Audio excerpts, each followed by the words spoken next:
Alrighty guys, today we're going to have a look at the brand new Artisan Key83 mousepad. The Key83 mousepad is a balanced or hybrid pad, which I personally think tends more towards the control side. I have my copy here in mid, like I do with pretty much all of my Artisan pads, which I know is very controversial. Most people will probably be going for the soft option, which I would also recommend if you're not quite sure what you want from your mousepad, or if you're not quite sure what you want from your base specifically. The soft for Artisan is typically just the safest choice. So I've been using the Key83 for about a week now, and in that time I've noticed quite a few things about how it interacts with different kind of skates, specifically because of the way the surface is textured. The thing that makes the Key83 special is the fact that it has a hexagonal weaving pattern, unlike the normal weaving patterns that you would see on any other mousepad.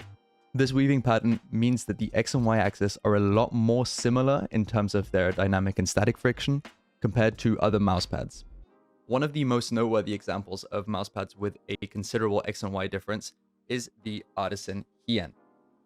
The Artisan Hien is also a balanced hybrid pad, which has a very strong surface texturing, which some people almost describe as feeling like sandpaper. Now, the Key83's texturing is a lot less aggressive than the Hien's, but you can definitely still feel it a little bit to the touch.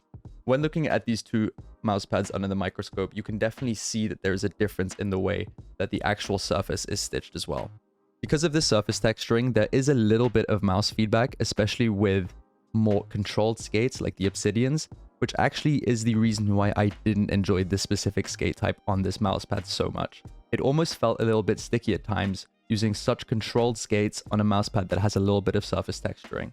When I used my Jade Airs, however, or some stock skates like on my OP1 8K, it did actually feel a lot better. I didn't feel the surface texturing as aggressively, and just in general had a more satisfying gameplay experience.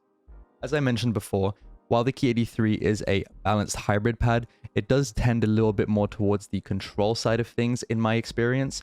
So it is a lot slower than the Raiden and the Hien, but also than the Artisan Zero in mid, which is typically thought to be a controlled mousepad.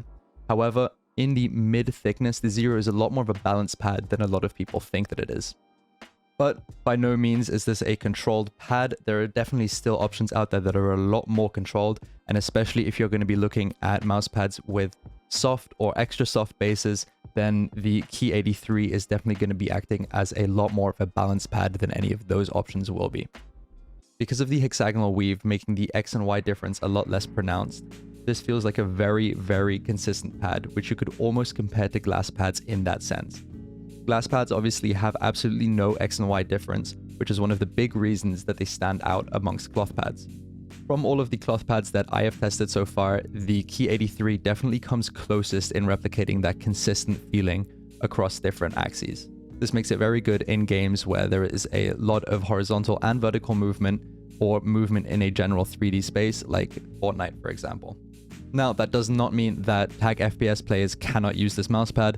Of course, it is still going to be incredibly good and incredibly satisfying for those kinds of players to use. But if you're really looking to maximize the benefit of the equal X and Y difference, it's going to be a lot more pronounced in games like that. Because of this as well, I found that it was very good in tracking scenarios, especially ones where I wasn't just tracking on the X or the Y axis, but going between both, like Fugler XYZ, for example, or maybe even smooth tracking. Because of the more balanced or controlled nature of the pad surface itself, I also found that it was very good in other scenario types, like for example, target switching or static clicking, where it did perform quite well considering its more controlled nature. In terms of quality control, there's obviously not a lot to say. It is just standard Artisan quality, which is and remains one of the highest qualities that you will ever find in terms of mousepads, and it's something that I can absolutely recommend to anyone. If you're really looking to optimize the X and Y difference, or if you're just looking for a new pad, the Artisan Key83 is something that you should definitely look into.